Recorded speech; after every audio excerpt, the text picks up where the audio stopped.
Nah, kita akan membahas fenomena yang lagi naik daun nih, yang lagi meningkat di kalangan remaja, yaitu nongkrong di kafe ya. Saya udah wawancarai satu orang narasumber, nanti kita wawancarai dia. Oke, Dot. Nah, kita udah dapat satu narasumber, langsung kita wawancarai. Bang, namanya siapa?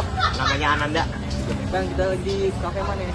Kita ada di kafe Warkop Moto. Oke, Bang. Saya mau nanya-nanya nih. Saya tentang apa nih? Coba. Bang, kira-kira kapan remaja sering nongkrong di kafe? Kalau buat remaja nongkrong di sini paling biasa habis maghrib sampai jam 11 malam paling biasa. Gitu, Bang.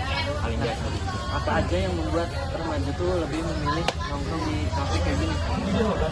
Ya, remaja itu sekarang ada yang namanya FOMO ya, fear of missing out. Jadi dia takut ketinggalan. Makanya dia milih tempat-tempat estetik gitu, rekomendasi dari tren-tren TikTok, IG gitu. Nah, itu kira-kira di mana aja tuh kafe-kafe yang sering dikunjungi sama remaja? Kalau buat kafe-kafe yang sering dikunjungi sama remaja itu biasanya paling sering sih di pusat kota karena biasanya lebih estetik. Terus ada city light kalau malam gitu. Jadi para remaja tuh pilihnya tempat-tempat yang benar-benar estetik lah kalau malam. Nah, emang siapa aja sih yang kira-kira datang ke kafe itu? Wah, banyak banget. Ke kafenya itu paling sering sih mahasiswa yang lagi ngerjain tugas sama remaja-remaja mulailah umur 15. Iya. Rengkat. Nah, kenapa remaja lebih memilih kafe dibandingkan dengan kayak warung gitu, tongkrong warung? Karena ya balik lagi kita di tren ya. Mereka tuh mau lah sesekali nyoba tempat-tempat yang tren, yang estetik, yang bagus gitu.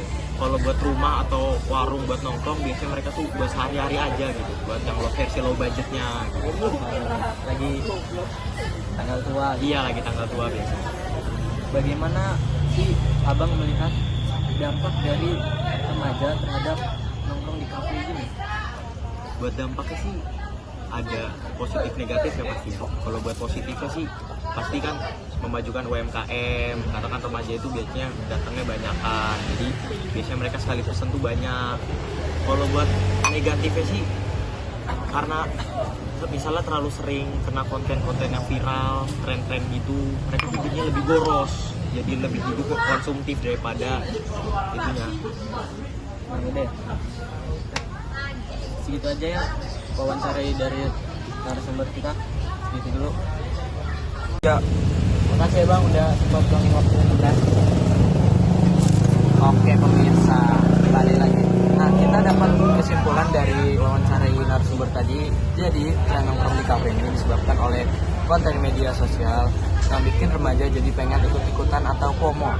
Nah, ini juga berdampak positif dan negatif bagi remaja. Yang positifnya itu dapat memajukan usaha UMKM karena biasanya mereka didatang berkelompok sehingga menambah keuntungan. Tentu juga ada dampak negatif yaitu gaya hidup remaja yang lebih konsumtif. Nah, itu aja dari wawancara narasumber tadi. Saya Jaldi pamit undur diri.